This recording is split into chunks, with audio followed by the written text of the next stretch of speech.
Welcome. Thank you for tuning in to the Liquid Wisdom Podcast, where we take the fear out of everyday life, one episode at a time. So if you're not scared, let's jump into the deep end right now, and please, don't pee in the pool.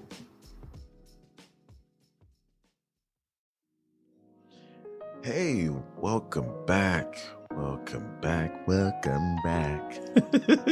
I'm sorry, I had to. I was thinking before you came to visit, I was like, man, should I sing it, or should I just speak it? But hey, I took the caution into the wind, and I decided to go ahead and sing. So please don't chastise me too much for it.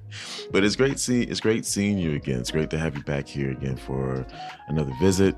Last time I saw you was before the month of October, and I heard, for those of you that stuck around, you had yourself a pretty scary good time. So I hope you enjoy it.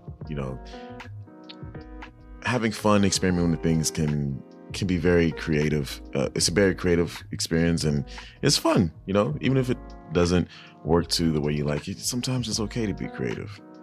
But the reason we're here right now is, I guess I can say all the previous visits and episodes have led up to this moment, from pushing towards your dreams to toxicity, finding reasons to smile, giving of yourself. All of these things have led to this. And we're going to be talking about this new series. We're going to be talking about, the importance of mental health. And as far as this goes, taking the fear out of examining your mental health.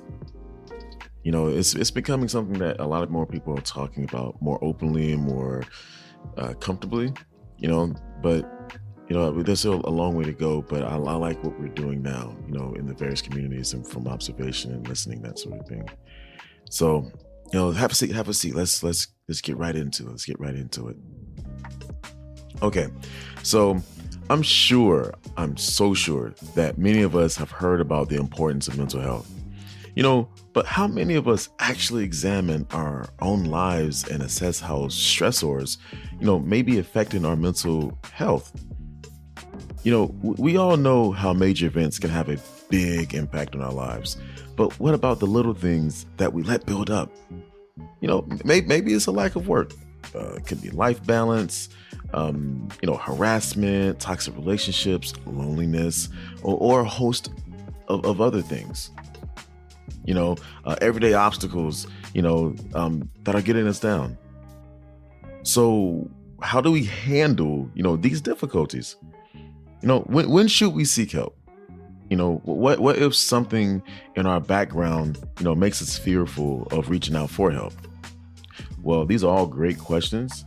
So today I want to explore, the many ways that life can try negatively, to negatively affect, our mental state, how to recognize when the struggle may be too much to handle alone, and also how to stay on the right track towards a positive and healthy future. Because I think that's what everybody should want, So get comfortable, buckle up.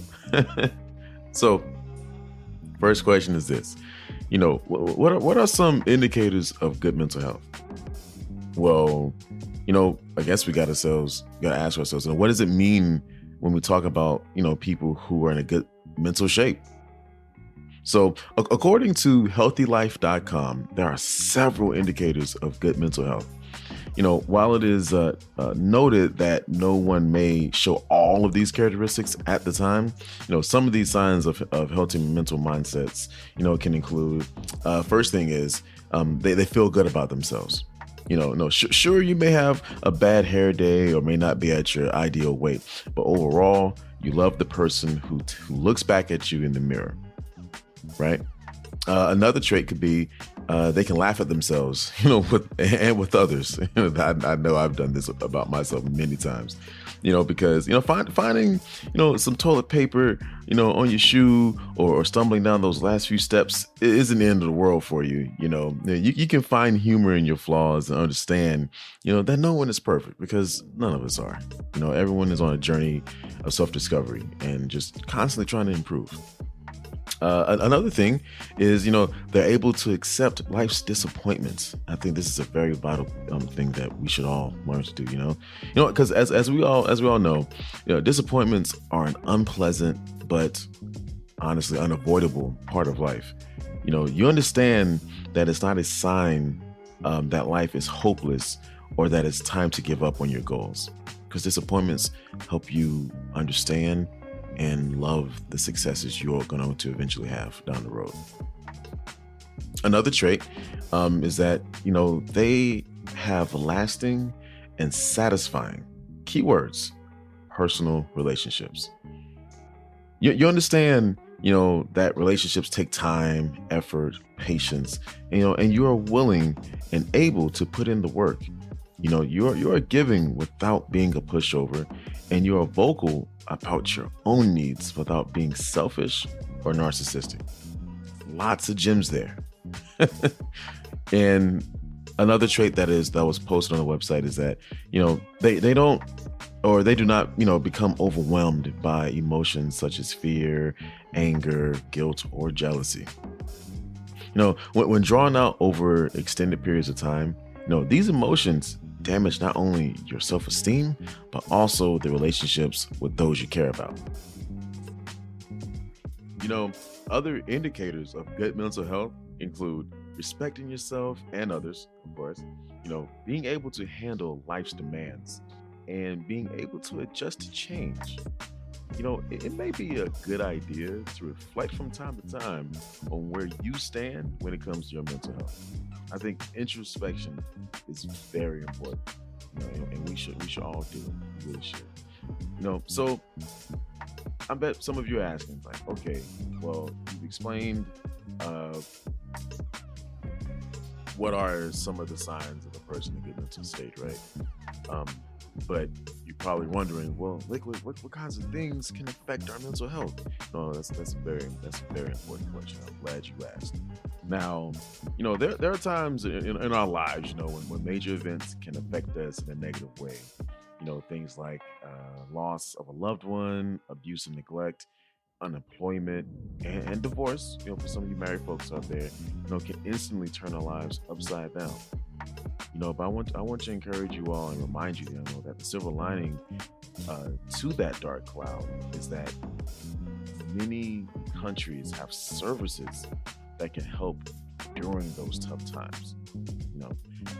Grief counseling, unemployment benefits, support groups, plenty of good ones out there. And other social services are available to help those in need to get back on your feet. While those crises are certainly important, sometimes there are smaller events that chip away at our mental health over time.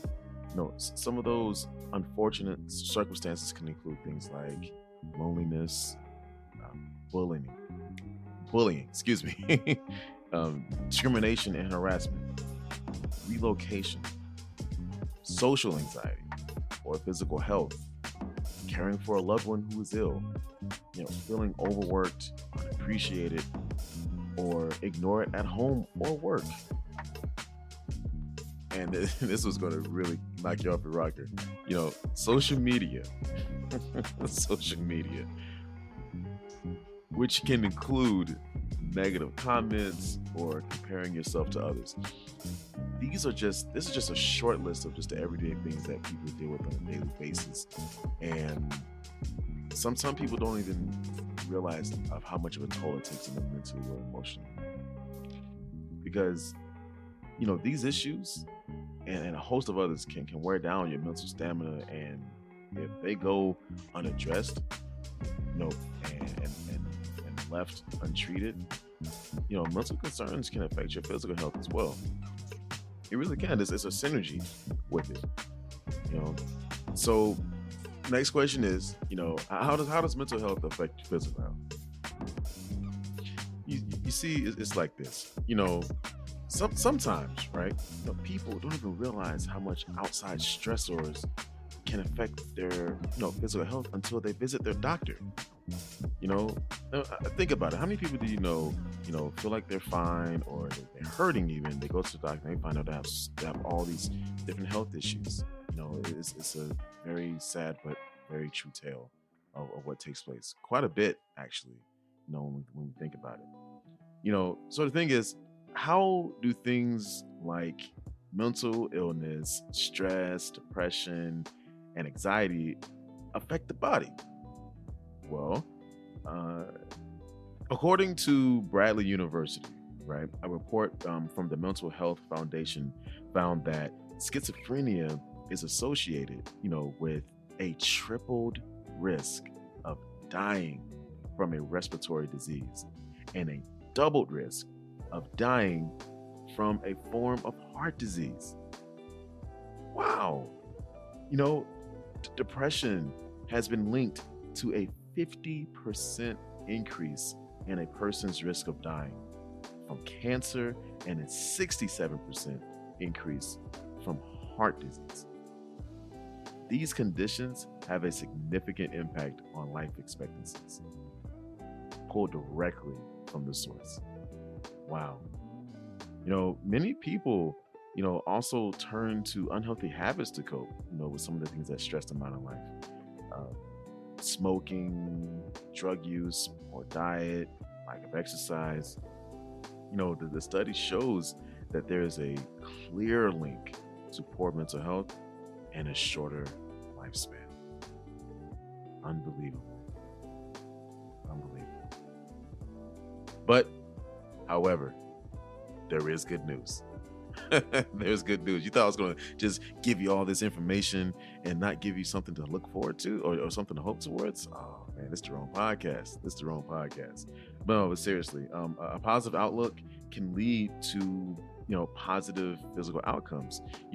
Researchers at Harvard have found that optimism, can be connected to heart health and may even slow the progression of cardiovascular disease. They found that satisfaction, happiness, and optimism can reduce heart disease regardless of one's age, weight, smoking history, or economic status. It was also discovered that the most optimistic individuals, when compared to their less optimistic counterparts, had approximately 50% less of an initial cardiovascular event.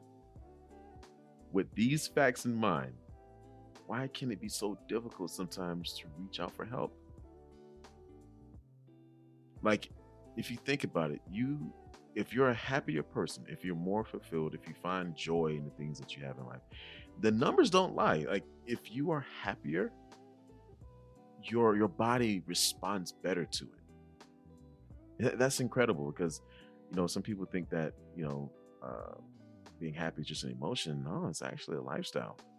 It can be perceived as one, like a lifestyle, based on your beliefs. No, but let's move on. Let's move on forward with the professional help situation, or dilemma, right? Now, there are several reasons, that people may be hesitant to get professional help, for concerns about, the mental health. Now, one of the biggest reasons is shame. There's still a lot of criticism and stigma that comes with admitting the need for help. They may feel inadequate compared to everyone else who, quote, seems to have it all together.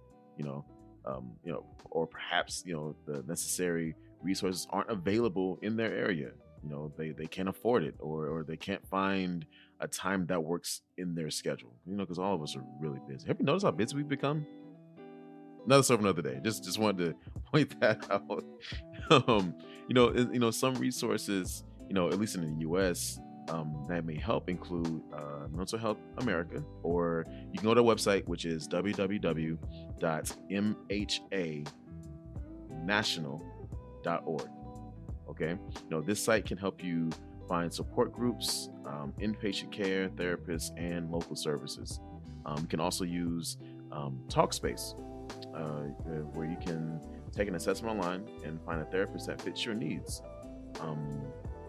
Which is 4help.org is the number 4, HELP.org. Or you can call a 1-800 number, which is 580-1500 by phone, and they can assist you, with finding the right hotline, helpline, text chat, or web chat that suits you. Okay. Now, one of the other cool things is about these things is that they're free. They're you have your phones on you, you have your laptops, tablets. You can always use these at your leisure, at your convenience. So I encourage any of you within the sound of my voice who listen to this and you don't know where to start. Those are some of the places you can start in order to arrive at the moment where it's okay not to be okay, but you're going to be okay because you're taking the steps necessary to have that life of happiness that you richly deserve. Okay. Now, another thing that a lot of people talk about or ask is, when, to seek help. When do I do it? Now, it can be easy to convince ourselves, that the problem is not that bad or we have it under control. But so how can you know when it's time to stop going it alone and get the help that you need? Here's some signs. Just rule of thumb. You've lost the desire to do things you once enjoyed. You find it hard to cope with what is going on in your life. You're having trouble managing your emotions, including anger, sadness, or anxiety. You have trouble eating or sleeping. You have been harsh or violent with loved ones. You use alcohol or drugs, even in small amounts, to intentionally numb pain. Or you want to escape from life, or had thoughts of suicide. If you recognize one or more of these signs in your life, it is my hope that you can reach out to one of the resources mentioned earlier or to a licensed professional for help. For the individuals who've endured quite the heavy toll that life can take, may have asked, what to do when you can't escape a negative situation, or how to protect your mental health. What happens if you can't get out of the situation that's affecting your mental health? You can't quit that job because you need it in order to pay bills. You can't escape the toxic relationship that you're in because you're too young to move away from the abusive parent, or maybe you can't fight the bully if you're a much older man or woman. First, I want you to understand is that if there is a trusted friend or loved one or adult that you can reach out to, please do so. Please do so. You may never know who can help until you try. Take care of yourself. Exercise, eat right, and get enough sleep. Good physical health can boost your mental health. If the problem is online, take a break from social media. News can be depressing, and social media can be critical or divisive. I know a lot of you know that. Social media, man, it can be great and it can be horrible at the same time. So just remember, many forms of media are created to do one of two things: either coerce you or scare you, into buying something, or make you feel inadequate unless you buy something or be something you're not. When you do turn to media for entertainment, keep certain thoughts at the front of your mind. Like this: what are they trying to sell? A product, a lifestyle, a belief? How are they trying to persuade me? Not all forms of media are bad. I just want to make sure to put that out there. But just remember, there's usually a goal behind what you're seeing. Another thing you can do is, practice self-compassion. Yeah, compassion is of yourself as well as what you extend to others. If someone were in your predicament, how would you respond to them? Hopefully it's with kindness, If so, then say those things to yourself. Tell yourself that you are strong. You've made it this far. You have the strength to get through this. Remember, that hard times were never meant to last forever. What you're going through may seem like it will last forever, but it is my sincere hope that the light at the end of the tunnel is just up ahead for you. While you're going through the rough times, find a reason to smile. Observe the beauty of nature, laugh at a funny joke, or reach out to someone who may need you just as much as you need them. Go back and listen to my first episode, and see how nervous I was, how much of a mental toll it took in order to put yourself out there. Yeah, there's a lot of beauty in this world, along with the ugliness. But I sincerely believe if you choose to see the beauty, you're not ignoring the bad things. You're going to take the time that you need in your own way in order to understand a lot of the things that you're dealing with. But you're choosing to understand as well that there is good inside of the ugliness or outside of the ugliness. No, I just want to say to you all that mental health is the steering wheel on the road of life. And good mental health is bound to steer you in the right direction. It is my hope that you make yourself the top priority when it comes to your health. The care that you show yourself will flow outward to your life and the lives of others. Now, that concludes our time today. This was a different sort of visit / episode tonally, because mental health is a subject matter which you could talk about it for hours or days at a time. Because the more we begin to discover about mental health, the more we begin to discover about ourselves and the human condition and the way we interact with each other and the sort of things that have affected us that maybe we never really gave too much thought about initially. But as we've gotten older, we begin to reflect and look back. It's like, wow, that really affected me more than I thought it would.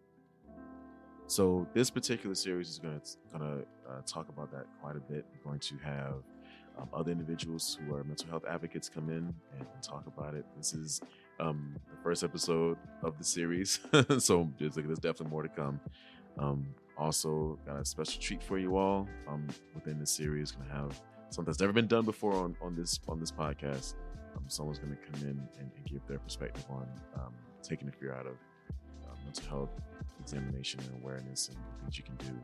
So I really hope you all enjoy what's in store, and and hopefully it can help you or someone you care about deeply and help them start the path to a healthy life of happiness, fulfillment, and of course stable mental health.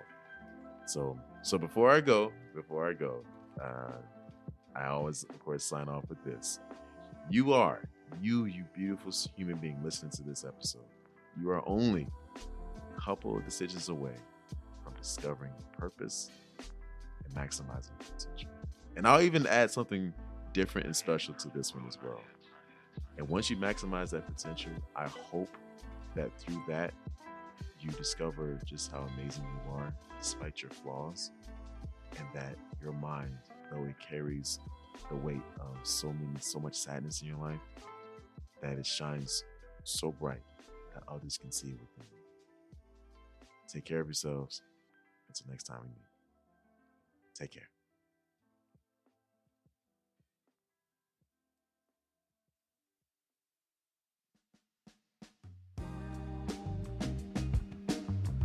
All right. Pool hours are over. Don't want you catching a cramp. Tell you what, come on back for a swim soon and we can catch up on life. In the meantime, check me out on Twitter at FormlessLiquid. You can also find this podcast on Buzzsprout, Apple Podcasts, Spotify, and many others. Just type in Liquid Wisdom Podcast and boom, you're there. Catch you later.